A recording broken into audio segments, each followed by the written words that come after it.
Namun saat itu kuasa hukum korban justru menyampaikan bahwa adanya informasi tindakan keji pada saat kejadian laka lantas. Terdapat penganiayaan dengan cara si pengemudi mobil mundur mobilnya lalu turun dan menendang korban yang sudah terkapar. Kemudian kuasa hukum korban meminta adanya keadilan atas kejadian tersebut.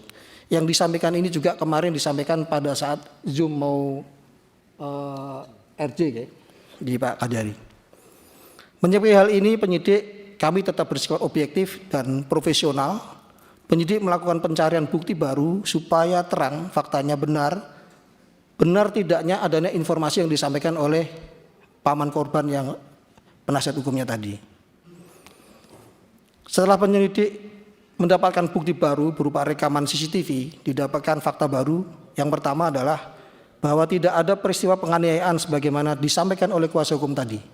Jadi kasus yang disampaikan katanya ada penganiayaan itu tidak ada. Namun penyidik juga mendapatkan 2 CCTV dalam peristiwa laka lantas.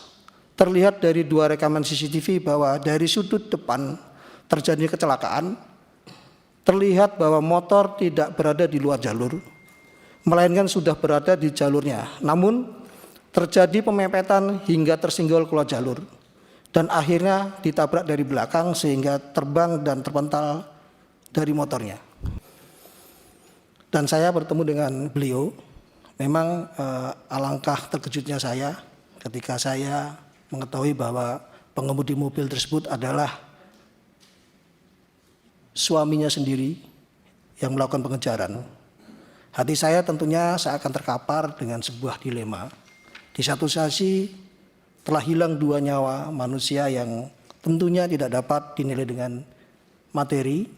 Di sisi lain juga saya juga turut memahami apa yang saudara Hoki Minarya lakukan sebagai seorang suami.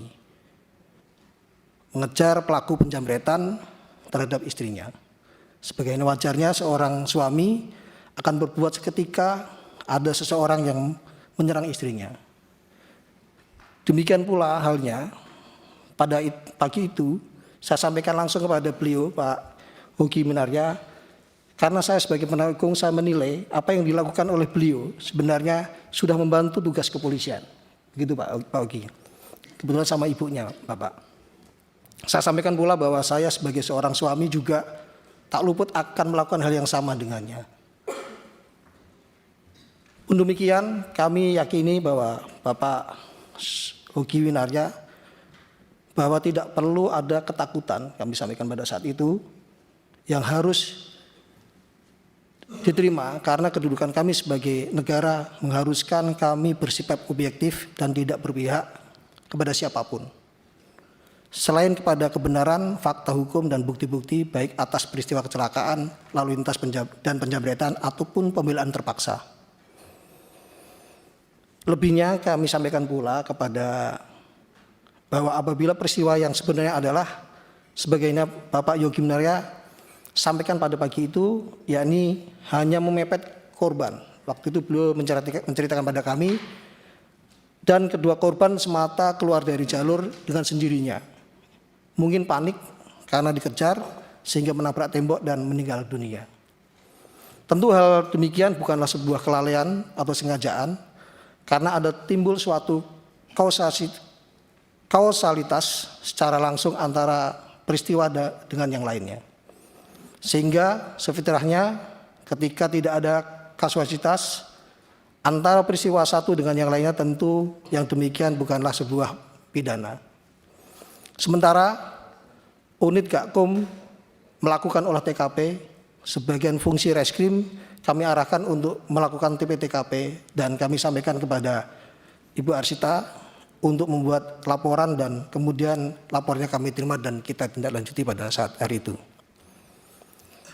Izin kami sampaikan, sementara proses penyelidikan Satlantas dan penyelidikan Satlantas, kami izin menyampaikan ini Satlantas pada saat tanggal itu melakukan penyelidikan Bapak. Karena untuk memastikan apakah ini terjadi pembunuhan atau kecelakaan lalu lintas atau noteware. Maka kami belum bersikap, kami masih menangani kasus jambretnya. Pada tanggal 6 Juli setelah datang ke Polresta Sleman, pada saat berlangsung penyelidikan pada 6 Juli telah datang ke Polresta Sleman paman korban yang juga merupakan kuasa hukum dari kedua korban meninggal dunia tersebut. Kami menyampaikan kepada paman korbannya bahwa dalam perkembangan perkara hasil olah TKP yang kami lakukan dan menurut pendapat ahli yang kami dapatkan menunjukkan bahwa tidak adanya kasualitas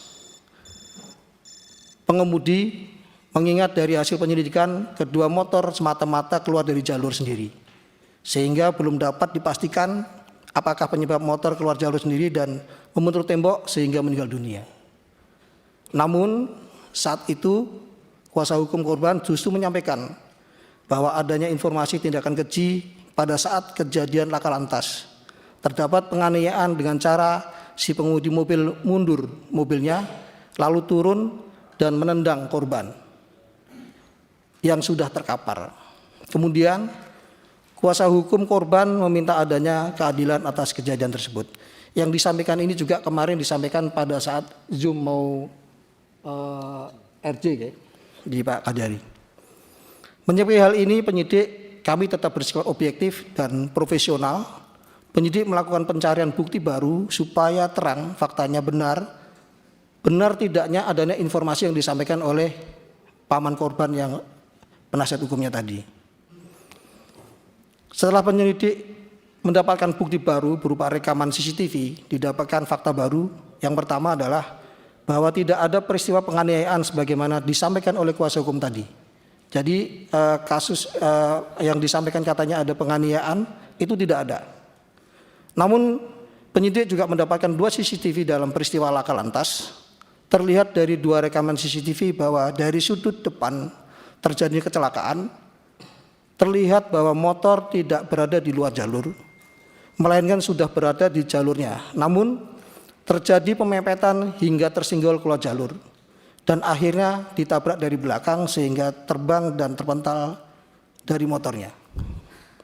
Kemudian adanya 2 temuan CCTV tersebut, penyidik meminta pendapat ahli dengan hasil bahwa menurut pendapat ahli kausa meninggalnya kedua korban adalah sebab ditabrak dari belakang dengan kecepatan tinggi, sehingga selain motornya terbang, kedua korban juga turut terpental dari motornya dan menabrak tembok.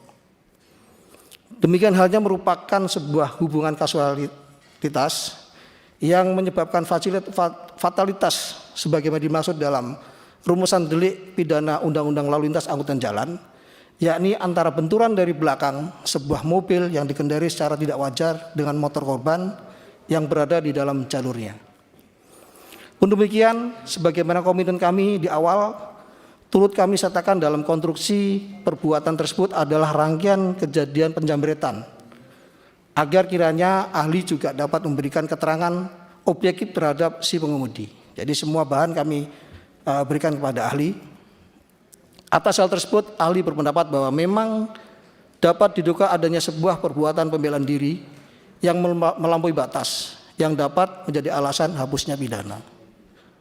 Meskipun demikian, harus dibuktikan terlebih dahulu rumusan delik pasal 49 ayat 1 dan atau 2 sebagaimana pembuktian rumusan delik pidana lalu lintas angkutan jalan yang disangkakan.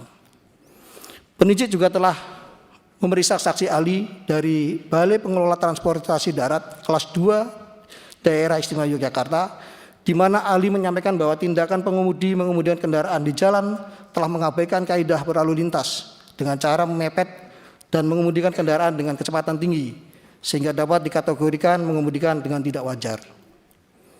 Demikian menjadi dilema yang kami rasakan Bapak untuk memutus suatu hal manakala kami berdiri 2 kaki antara korban dan pelaku. Untuk itulah kemudian kami dudukkan betul kewenangan apa yang dimandatkan undang-undang kepada kami, yakni sebagai polisi kami hanya semata-mata mencari dan mengumpulkan bukti serta membuat terang tindak pidana, bukan memutus suatu hal atas nama keadilan yang merupakan kewenangan hakim. Dalam perlindungan diri kami meyakini bahwa benar perbuatan tersebut merupakan bentuk spontanitas dari Bapak Hoki Winaya sebagai bentuk pembelaan terpaksa. Akan tetapi kami sadari betul batas kewenangan kami sebagai polisi hanya semata mengumpulkan bukti, bukan layaknya kewenangan seorang hakim yang dapat memutus berdasarkan keyakinan. Oleh karenanya, saat kami kumpulkan bukti-bukti, kami buat seterang-terangnya peristiwa tersebut tidak hanya merugikan saudara Hoki dalam perbuatan laka lantas, namun juga hal menguntungkan saudara Hoki dalam perbuatan pembelaan terpaksa. Untuk ini pula ketika kami terima permohonan tidak dilakukan penahanan dan pinjam pakai barang bukti dari pemohon oleh saudara Hoki, kami pertimbangkan adalah selagi masih batas kewenangan kami terima permohonan tersebut dan tidak kami lakukan penahanan sedikit pun. Dengan pertimbangan supaya yang bersangkutan tetap bisa melanjutkan aktivitas sehari-hari, berkumpul dengan keluarga, serta menyiapkan dalilnya perihal pembelaan terpaksa. Dan dalam hal ini penyidik kami laporkan pada Bapak, saudara Hoki dan kuasa hukumnya sudah mengerti keterbatasan kami dan berkeyakinan pula proses yang kami lakukan dapat dibuktikan dalil pembelaan terpaksa tersebut di persidangan kelak. Izin kami laporkan sepanjang proses penyidikan ini pula kami sudah mencoba berbagai upaya agar masing-masing pihak mau bertemu dan melakukan mediasi dalam rangka terselesainya perkara ini dengan berdasarkan keadilan restoratif. Namun pada upaya ini belum berujung pada bertemunya para pihak, yang mana meskipun penyidik sudah mencoba menginisiasi pertemuan tersebut dengan mengirimkan kontak kuasa hukum satu sama lain, akan tetapi masing-masing pihak terkesan saling menunggu siapa yang duluan karena merasa memiliki pembenaran sendiri.